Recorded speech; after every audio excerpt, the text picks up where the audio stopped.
À Bergen, le dimanche soir, tout est calme. Là-bas, c'est le Nordkap de la compagnie Hurtigruten et il apparaît ce soir pour la côte nord. Pour le Nordkap, un des bateaux de la compagnie norvégienne Hurtigruten, la route vers le cercle polaire commence ici.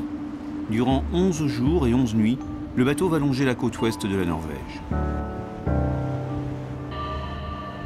En 1893, lorsque les ancêtres du Nordkap commencent à desservir la ligne entre Trondheim et les villages de la côte norvégienne, la vie des habitants est instantanément améliorée.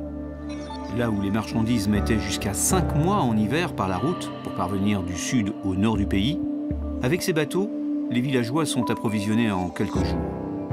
Et déjà, des passagers profitent de ces navires de marchandises pour rallier les villes de la côte ouest.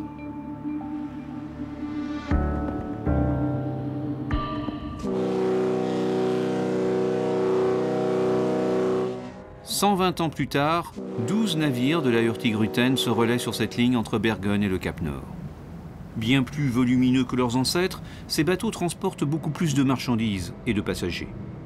Avec ses 123 mètres de long, le Nordkap emporte chaque année 60 000 tonnes de fret, l'équivalent de près de 18 000 camions à une vitesse de 15 nœuds. Et chaque voyage, il embarque 45 voitures et plus de 600 passagers.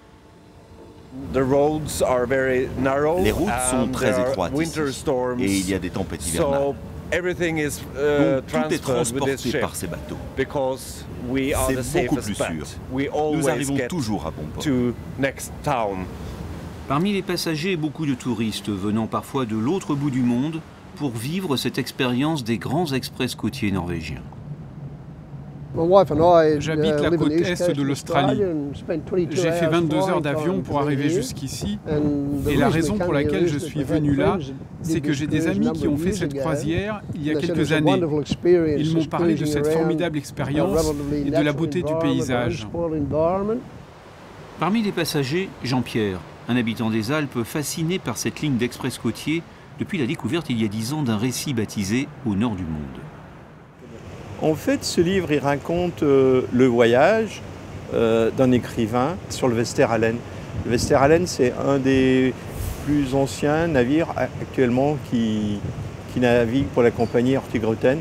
Et vraiment, ça m'émeut de devoir parler de ce livre en étant là sur place. Vraiment, je suis très, très ému. Les ports de l'express côtier, eux, sont encore, à quelques exceptions près, des ports dans les villes ou même les villages. Souvent, le port n'est qu'un hangar de tôle où s'entassent des paquets, des planches ou des pneus en attente de leur destinataire.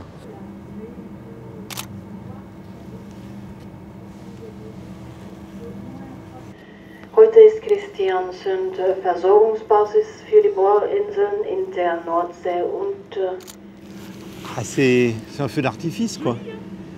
C'est un feu d'artifice. Arriver là à 7 heures avec ce village-là, avec la nuit qui tombe et toutes les maisons allumées, ça serait quand même dommage d'être dans sa couchette, quoi.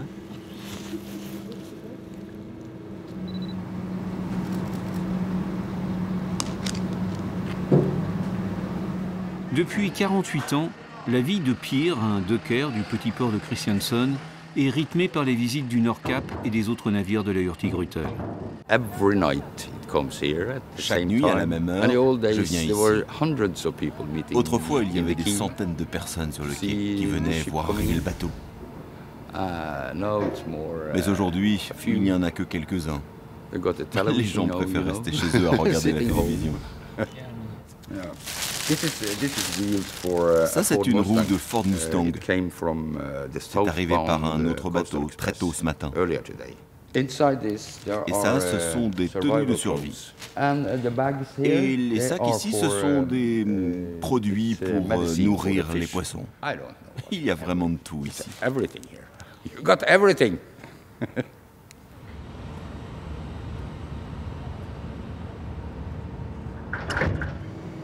Le lendemain matin, le Nordkap arrive à Trondheim, l'une des villes les plus peuplées de Norvège.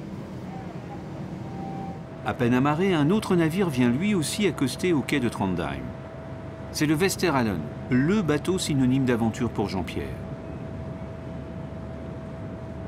Le livre de Jean-Pierre et sa fascination pour ce bateau lui servent de carte d'accès à bord. Waouh.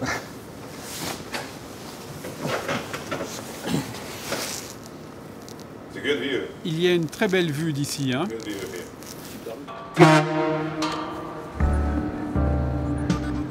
Le Westeralen reprend sa route vers le sud. Quant au Nordkap, dans quelques jours, il approchera le cercle polaire, en suivant l'une des plus belles routes maritimes du monde.